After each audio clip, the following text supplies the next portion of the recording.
Hello, everyone. Thank you so much for taking the time to listen to us present today. My name is Sumit Kadakia, and I'm the co-founder of Renewal Mill, a new circular economy food company. At Renewal Mill, we are dedicated to creating products that consumers love, foods that are tastier and healthier, and more importantly, that are environmentally friendly and utilize existing products. So at Renewal Mill, we take waste streams, process them, and turn them into higher value end goods. We founded Renewal Mill because we believe the time is ripe to end food waste. While a significant amount of the food that's grown, about 60%, ends up on your plate, a whopping 40% gets wasted or thrown away at some point. And this is especially troubling given the social context in the US, where over 40 million individuals are food insecure or hungry. And to put this into an environmental context, if food waste was its own country, it would be the third largest emitter of greenhouse gases, behind the US and China. And while waste occurs across the agricultural supply chain, we are specifically focused on processing waste, because processing waste are clean and concentrated. And within this $38 billion market of processing waste, we're specifically targeting fibrous byproducts, because fiber is easier to process than fats and proteins. So currently, food manufacturers do one of two things with fibrous byproducts. They either throw them away, which is expensive at around $40 a ton, or they give it away for free as animal feed, which can tend to be risky. Processors don't prefer to do either, and they want to change how they're dealing with these waste products. But there is a better solution.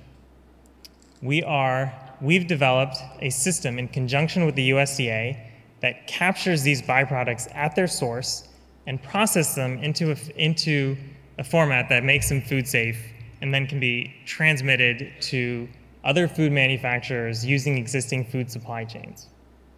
And this is key. Our company is not trying to create a new food brand. We're simply focused on completing the R&D and the logistics required to get these byproducts away from the trash and away from animal feed and back into the supply chain.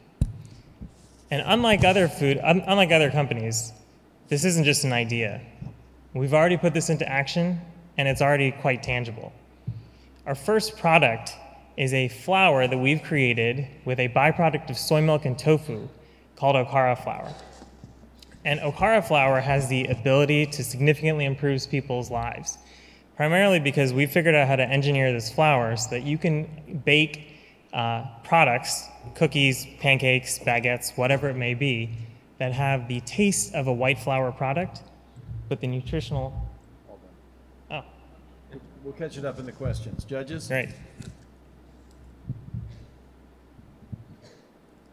How much would it cost to build one of your drying facilities, and how long would it take to pay back on that investment? Yeah, it's a great question.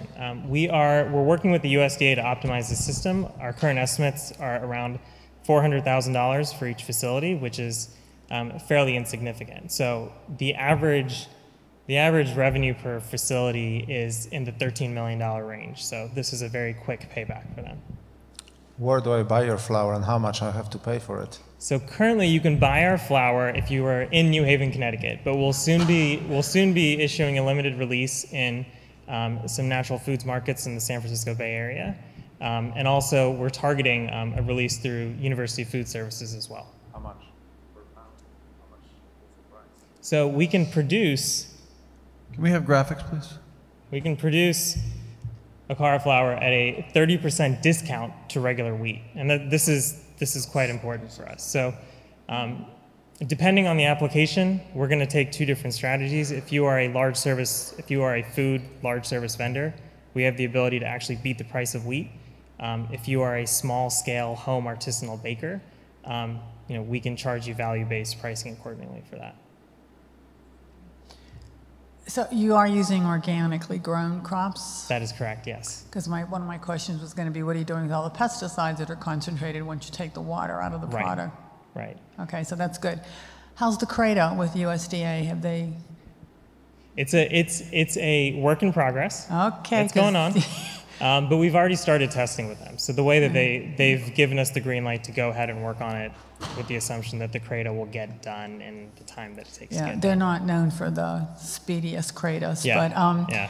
one question in the sense of the new product, the flour, that has all the attributes of whole grains or ancient grains, but tastes like white flour. Yes. This is going to sound silly, but how does it impact the gut biota in the sense of the differences that you see one nutritional value and the biota that boost your immune from eating the whole grains, as they've documented now? Where is this product going to be? Because it's much better than pure white flour, but is it as good as the whole grains or somewhere in between?